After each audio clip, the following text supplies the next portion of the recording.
नमस्कार मित्रों, जब तक आप अपने जीवन में चल रही समस्याओं की जड़ को नहीं पकड़ेंगे तब तक उनका समाधान होना इम्पॉसिबल है। इसलिए अपनी समस्या की जड़ को पहचानें। और कैसे पहचानना है, मैं आज उदाहरण के साथ उस पर बातचीत करूंगा। उदाहरण अपने लेते हैं, जैसे किसी को बुखार है। अब बुखार उतारना है तो सामान्य पैरासिटामोल खा लो जी, बुखार उतर जाएगा। लेकिन यदि उसका कारण आप नहीं समझोगे तो बार बार होता रहेगा। बुखार का कारण गर्मी भी हो सकता है, सर्दी लगने की वजह से भी बुखार हो सकता है, शरीर में बहुत ज़्यादा थकावट होती है तो थकावट की वजह से भी बुखार हो सकता है, कोई फोड़ा फुंसी ऐसी चीज़ हो गई जिसकी दर्द की वजह से भी शरीर में बुखार आ गया। बहुत प्रकार के रीजन है जिसकी वजह से बुखार है।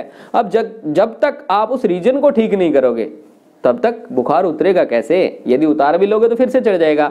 और ऐसे ही जिंदगी की समस्याएं होती है। मान लो किसी को पैसे की समस्या है, लेकिन वो समस्या उसके जीवन में बार बार क्यों आती है? कभी पैसे इधर से पकड़ लेते हो, कभी कुछ कर लेते हो, एक बार समस्या सोल्व हो जाती है, फिर भी बार बार आती है। तो उसको देखना है आपने कि उसकी समस्या का कारण क्या है।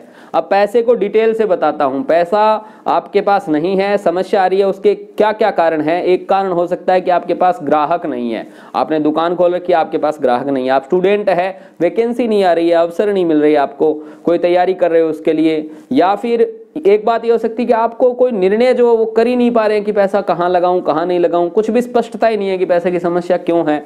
या फिर एक कनेक्टिविटी रूपी जो लक्ष्मी होती है कि लोगों के साथ अच्छे कनेक्शन है आपके, वो नहीं है, उसकी वजह से भी पैसे की दिक्कत आ सकती है।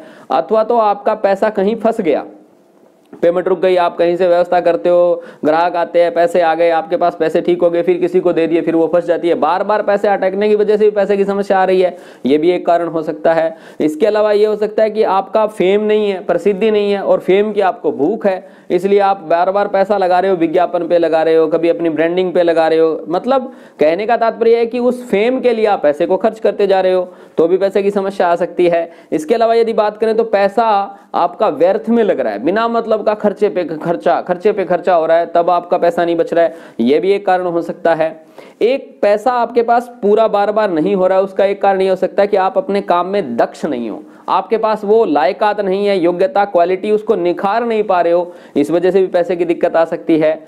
या फिर आपको सीधे सीधे ये देखना है कि क्या पैसा बच ही नहीं रहा है, सब कुछ करके देख लिया लेकिन पैसे की बचत नहीं हो रही है, इस वजह से भी पैसे की दिक्कत आती है। क्योंकि बचत नहीं है तो फिर आप उसकी री इन्वेस्टमेंट कैसे करोगे, अपने काम को बड़ा कैसे करोगे, तो ये भी एक बहुत बड़ी समस्या है। तो क्या ये कारण है? एक कारण ये हो सकता है कि आप जो भी करते हो उसमें जो लाभ है उसका मार्जिन बहुत कम है या ना के बराबर है, तो लाभ पूरा प्राप्तियां नहीं हो रही है आपको, इसलिए भी पैसे की दिक्कत हो सकती है। इसके अलावा एक बहुत बड़ा कारण ये हो सकता है कि कई बार व्यक्ति को मौके पर कोई सपोर्ट नहीं मिलती है। जैसे कोई ऐसा एक उनके यहाँ पे सौदा होने वाला था जिसमें व्यक्ति को 1 लाख रुपए की कमी पड़ गई और बचत थी 5 लाख की, लेकिन वो 1 लाख समय पे नहीं मिले, बैंक से, परिवार से, भाई बंधु से, तो वो सपोर्ट की वजह से उसको वैसा लॉस हो गया। ऐसे लॉसेज बार बार होते रहते हैं कि समय पर कभी कोई भाव मंदा हो गया, प्रोडक्ट खरीदना है पर पैसा नहीं है, इस वजह से भी आपके जीवन में पैसे की दिक्कत आ सकती है। ये कई प्रकार के एक बहुत सारे कारण है। जब तक आप उनको डिटेल नहीं करोगे तब तक आपको उस डिटेल का जो आंसर है ना वो नहीं मिलेगा। जिस समस्या की जो कारण है, जड़ है, उसको काट दो, समस्या हमेशा के लिए हल हो जाएगी। अब बचत समस्या का हल है तो फिर बचत पे ध्यान दो, समस्या का हल है पेमेंट फंस रही है तो उस पे ध्यान दो। तो जो समस्या का हल है उस पे आपको ध्यान देना चाहिए। यदि ये आपने कर लिया तो जीवन में सभी समस्याओं से आपका पीछा छूट जाएगा। बस यही डिटेलिंग करके आप किसी बढ़िया योग्य वास्तु आचार्य से संपर्क कीजिए।